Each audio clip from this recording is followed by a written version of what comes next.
Afternoon guys. कल हमने 120 section 129 तक कर लिया था। 129 अपना लास्ट था कंटिन्यूइंग गारंटी।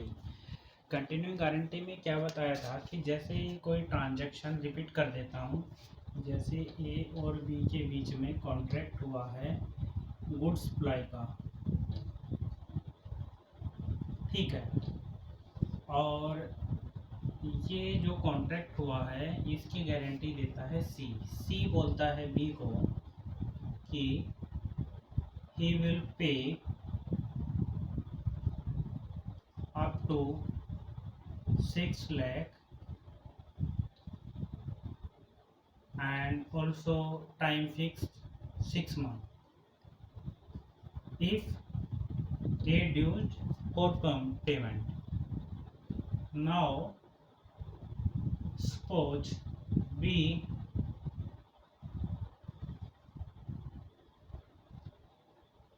देखो गुड्स सप्लाई ए कर रहा है बी को, बी के रिगार्डिंग गारंटी कौन दे रहा है? सी।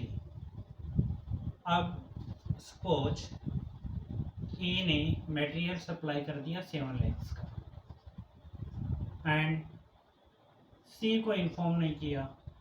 पहले यहाँ तक समझो, जो ये इतना है ये तो हो गया कंटिन्यू गारंटी, लगातार गारंटी बढ़ रही है, ठीक है। अब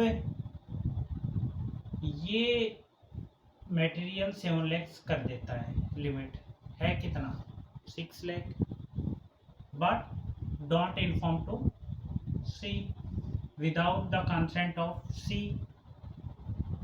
सी के नॉलेज में नहीं है, यहाँ सी को नोटिस देना जरूरी है। अगर सी के नोटिस में नहीं है तो ये अपनी लायबिलिटी से, इसकी कोई लायबिलिटी नहीं रहेगी, इसका कोई दायित्व नहीं रहेगा, ये डिस्चार्ज हो जाएगा, ठीक है। अब देखो, अब हम पढ़ते हैं कि जो अपना मोड ऑफ डिस्चार्ज है वो कैसे कैसे होते हैं। 129 पढ़ लिया था। ये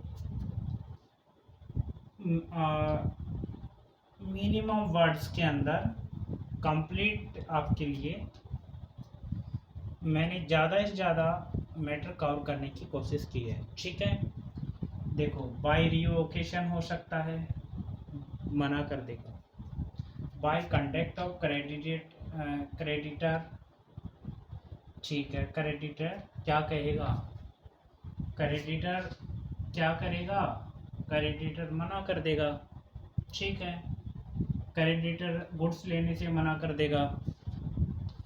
दूसरा, by invalidation of contract of guarantee, जब ये इनवैलिड हो जाएगा, इनवैलिड हो गया तो फिर कॉन्ट्रैक्ट रहा ही नहीं। यहाँ तक क्लियर। अब revocation of continuing guarantee, section 130 बोलता है ये कंटिन्यूइंग गारंटी में at any time be revoked by the surety as to future transaction by notice to the creditor. कुछ भी नहीं है, ये हो गया अपना, ये है अपना डेटर, प्रिंसिपल डेटर, और ये हो गया अपना क्रेडिटर। क्रेडिटर को गारंटी दे रखी है हमने, सी ने डायरेक्ट इसको नोटिस दे दिया। भाई मान लो ए को, सी को बाद में पता चला कि भाई ए है जो अपना, ए का बिहेवियर अच्छा नहीं है, ये इलीगल वर्क करता है, हो सकता है कि फ्यूचर में ये, या फिर इसका बिजनेस ठीक नहीं चल रहा है, फ्यूचर में इंसॉल्वेंट हो जाए, तो ये नोटिस दे देता है बी को। बी को नोटिस रिसीव होते ही इसकी वारंटी, जो गारंटी थी वो रिवोक हो जाएगी, ठीक है, यानी कैंसिल हो जाएगी। अब ये जो है सी, ये जिस तारीख को इसको नोटिस दिया गया है, up to that date is liable for his liability, but for future transaction it is not liable after giving the notice to creditor. 130 clear हो गया अपना। 130 अब देखो, by conduct of creditor, revocation of continuing guarantee by surety death. Surety की death हो गई भाई, जो गारंटर है, गारंटर की डेथ हो गई। डेथ होती क्या होगा, अपने आप ही लायबल नहीं है।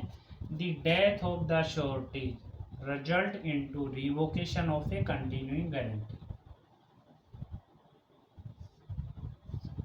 किससे, the death of the surety with respect to future transaction, यानी फ्यूचर ट्रांजैक्शन के रिगार्डिंग होगा।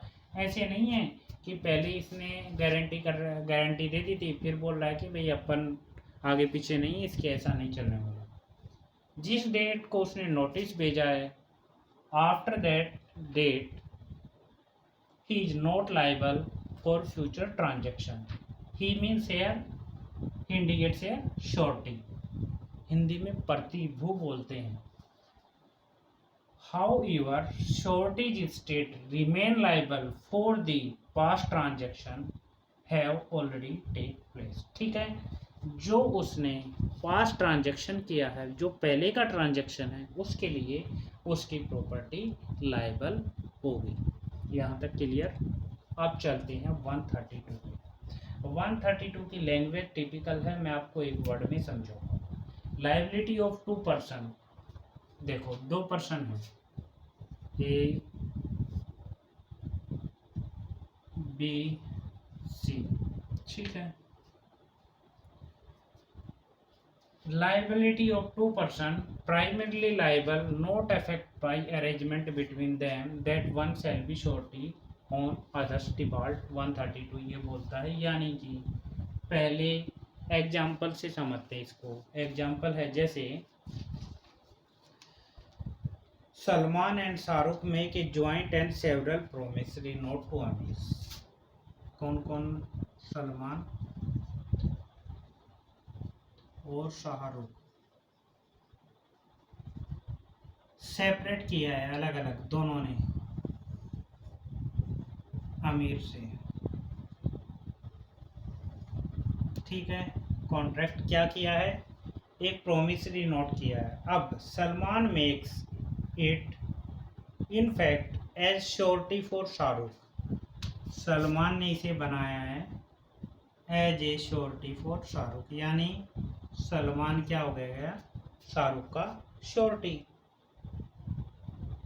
And Aamir knows this act the time when the note is made, जब इन्होंने नोट बनाया तो आमिर को इस बात का पता था, ठीक है, प्रोमिसरी नोट बनाया था। अब in that fact Salman to the knowledge of Amir made the note as surety for Shahrukh। Simple word में बताता हूँ, अमीर कैन रिकवर अमाउंट फ्रॉम, भाई ये इसका श्योरिटी बन गया। पहले इन दोनों का कॉन्ट्रैक्ट था, सेवरल बहुत चलते आ रहे हैं। बाद में सलमान ने शाहरुख के लिए कॉन्टैक्ट किया, शाहरुख ने कॉन्टैक्ट किया अमीर से और सलमान बन गया श्योरिटी, ठीक है। सीधी सी बात है, अब आमिर शाहरुख और सलमान दोनों से रिकवर कर सकता है, बात खत्म, ठीक है। आगे चलते हैं, मैं बोर्ड क्लियर कर देता हूँ।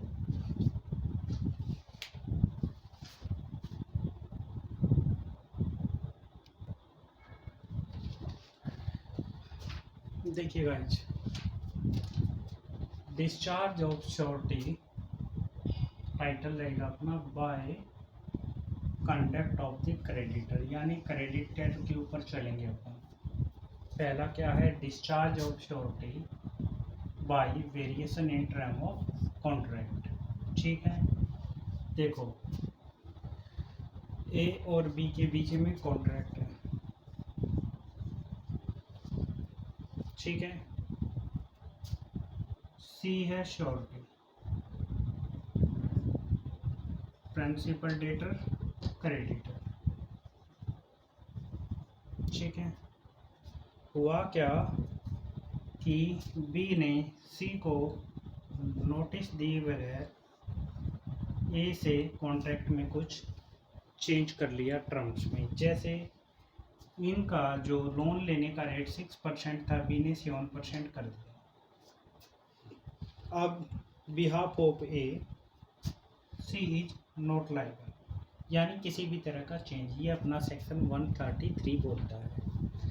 Any change made in the term of the contract between principal debtor and creditor, ठीक है, दोनों के बीच में डायरेक्ट कॉन्ट्रैक्ट है, लेकिन without the consent of surety, surety को इन्फॉर्मेशन नहीं है, श्योरिटी की सहमति नहीं ली गई है, ठीक है, तो वो आपका श्योरिटी है, वो डिस्चार्ज हो जाएगा अपनी लाइबिलिटी से। दूसरा, discharge of surety by release of discharge of principal debtor. अब देखो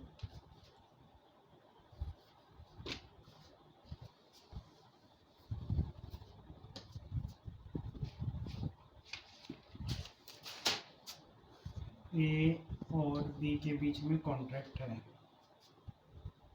सी एज ए श्योरिटी है, बी ने क्या कहा ए को कि ये प्रिंसिपल डेटर है, ये क्रेडिटर है, क्रेडिटर ने क्या कहा डायरेक्ट इसको कि चल भाई तेरा लोन माफ़ किया, ठीक है, कॉन्ट्रैक्ट साइन कर लिया। अब सी की कॉन्सेंट नहीं थी, ठीक है, सी की कॉन्सेंट नहीं थी, तो सी जो कि श्योरिटी है ये डिस्चार्ज हो गया, अब इसका कोई रोल नहीं, इसे गारंटी देने की जरूरत नहीं है, ठीक है, इससे रिकवरी नहीं होगी। ये अपना बोलता है सेक्शन 134। देखो, surety is discharge by any contract between the creditor and debtor, ठीक है, principal debtor and creditor, by which the principal debtor is released or by any act or remission of the act of the creditor। या तो creditor ने कोई काम करने के लिए बोला था, या उसने उसको करने नहीं दिया और उसने प्रिंसिपल डेटर को रिलीज कर दिया without the consent of surety, then surety liable नहीं होगा, ठीक है। The legal consequences which discharge of surety, जब इसने इसको मना कर दिया, अगर प्रिंसिपल डेटर ही लायबल नहीं रहा तो फिर श्योरिटी रहेगा कैसे, ठीक है, ये 134 है। Discharge of surety when creditor compounds with compromise कर लेता है, इन दोनों के बीच में कंप्रोमाइज हो गया भाई, वो या तो इसको टाइम दे देगा, भाई 6 महीने का टाइम था, बोल देगा 10 महीने और बढ़ा दिए आगे मैंने इसको, या फिर इसको प्रॉमिस कर देगा कि मैं तेरे ऊपर सिविल शूट नहीं करूँगा, ठीक है, इस तरह की कंडीशन हो जाती है, तो इस केस के अंदर श्योरिटी लायबल नहीं होता। यहाँ तक क्लियर है। अब हम पढ़ेंगे when no discharge, cases where surety is not discharge, भी 136 to 138 अभी करते हैं।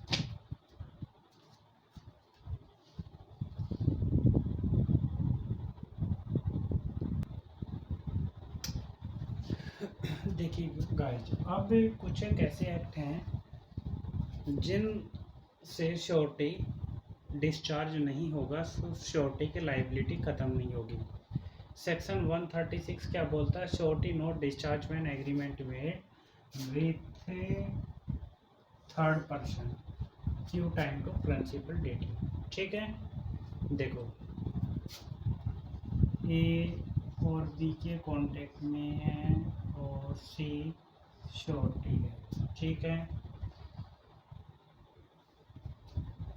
When a contract to give time to the principal debtor is made by the creditor with a third person and not with the principal debtor, the surety is not discharged। क्यों?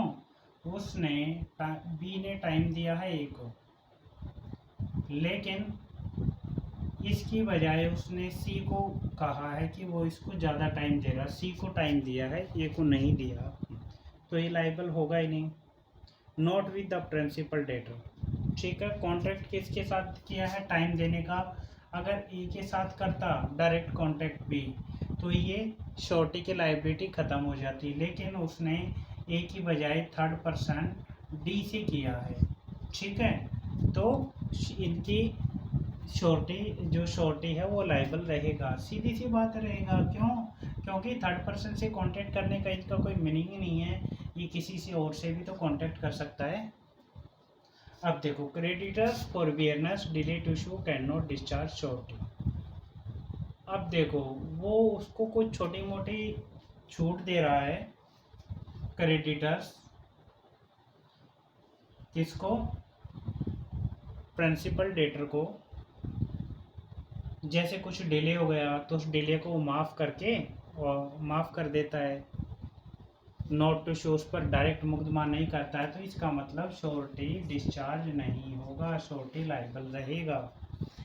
Mayor forbearance on the part of the creditor to sue the principal debtor or to enforce any other remedy against him does not, in the absence of any provision in the guarantee to the contrary, discharge the surety।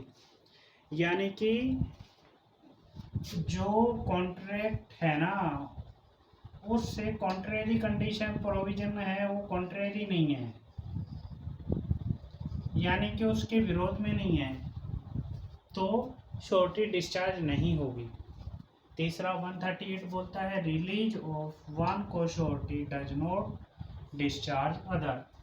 A B के बीच में contract है, एक सी contract सी surety बना लिया, एक D surety बना लिया, एक ई श्योरिटी बना लिया, ये सी को छोड़ देते हैं, तो इसका मतलब ये नहीं है कि डी और ई लाइबल नहीं है, इनकी लाइबिलिटी बनी रहेगी, ठीक है।